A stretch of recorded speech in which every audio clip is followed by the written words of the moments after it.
Hello, welcome back to a new video. Today we'll be discussing some things about the upcoming update. As it's inching closer, the devs are releasing more stuff we can take a look at. Andreas sent me this video showing actually some of the air-to-air combat in the new update.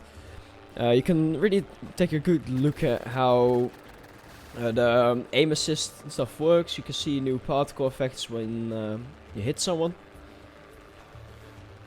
I'll just keep that playing in the background. And I really want to discuss some of the new modding things, because I think those are very important. You can also see the mid-air repair, or just over there. I think they're doing like a dogfight with like 4 people or something. It was recorded internally. But they have been discussing concave mesh support. I just turned on my light, I forgot about that. But yeah, concave mesh support. What does that mean? It is a pretty like difficult term to understand, I think. So it's something that's we should probably explain first. So right now, when you import like a custom mesh, a custom object into the game, so you have like an OBJ file, and you have like a PNG for the texture, and that's with UV mapping the texture lines up, and that's how that works. You can already do that using Trail edit, like the old map maker mods. You can import custom objects into the game, so that's nothing new. But these objects would have just like a square box, or like a triangle hitbox. It wouldn't actually like line up with the actual thing, and that was, that's a bit of a problem, because you can only import like small meshes, and usually even that would go wrong. Like you can have like a square that would work perfectly, but as soon as you get something with a curve, then it doesn't work no more, because all the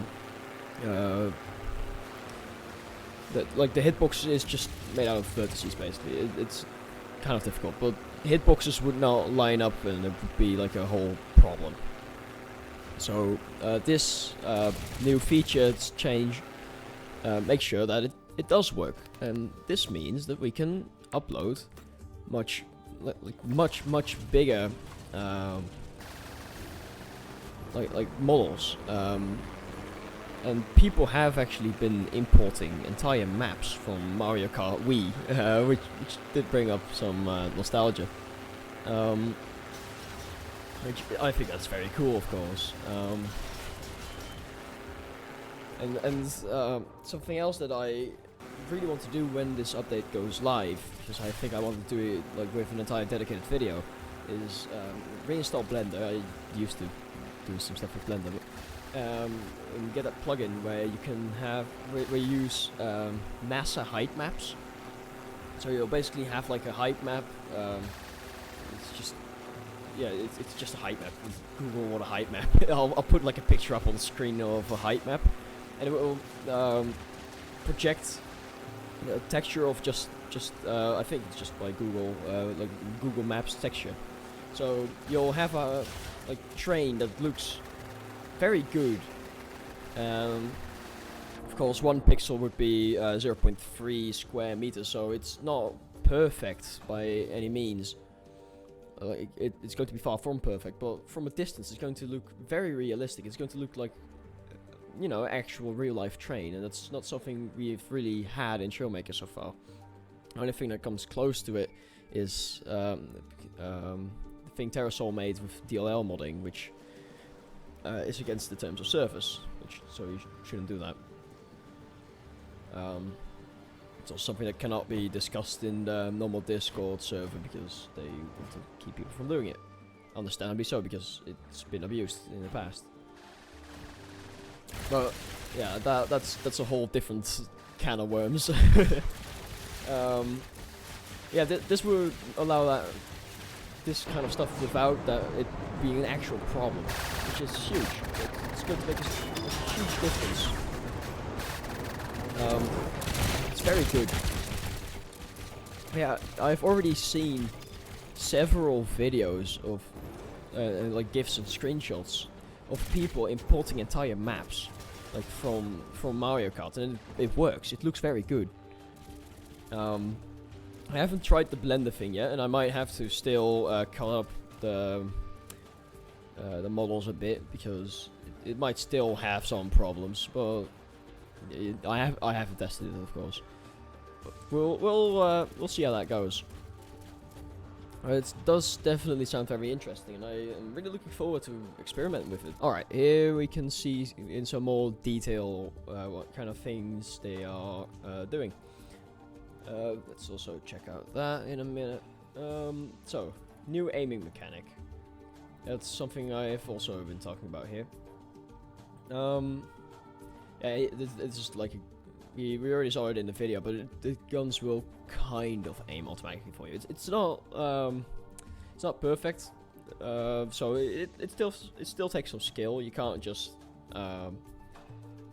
start firing and expect to hit. It does take some form of skill. It's not too easy. Oh yeah, we can just go through all of this, honestly.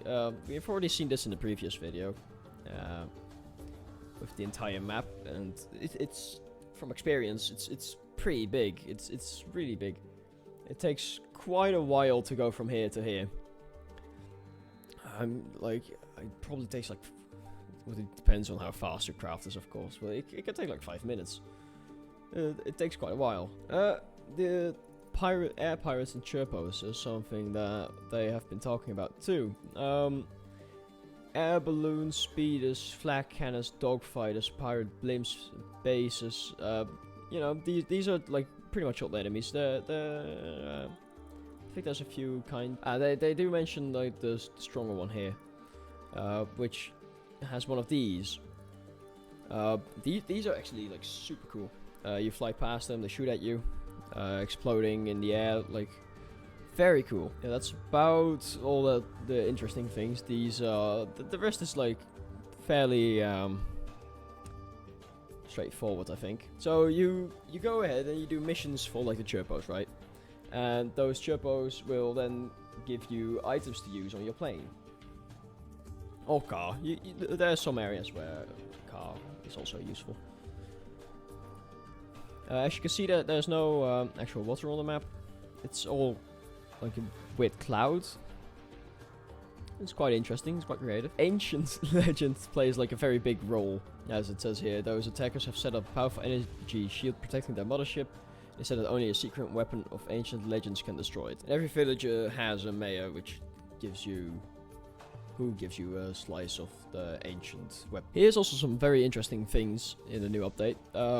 Something that everyone has been asking for. These are all things you don't have to buy the DLC for in the first place, which is absolutely great. So, Center of Forces visualization. And you can see there's actually 5 forces in play here, which is very interesting. So you start with the Center of Thrust. It shows a vector, it shows the middle points from the vector. I don't think the vector, the arrow, changes length depending on how big the force is. I don't think, oh, well, actually, the middle point would just move, so it should be fine. Well, it shows center of mass, it shows center of lift, center of drag, and it has vertical and horizontal drag, which is an interesting choice. More is always better, in my opinion. As the balloons, something people have also been asking for a lot, actually. Very popular thing to ask for was the balloons. They're pretty straightforward, I think. They go up. One of them has controls and the other doesn't. Block input overview UI is actually very interesting. I think this is one of those things I'll actually be using, especially when I check out someone else's creations, right?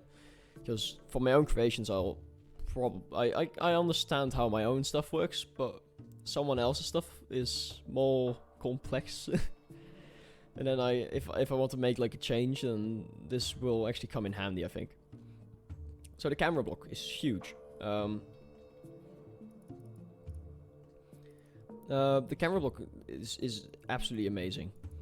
I'm definitely going to use it for a bunch of first-person stuff, which you'll see what that means in when the update releases and I can make videos.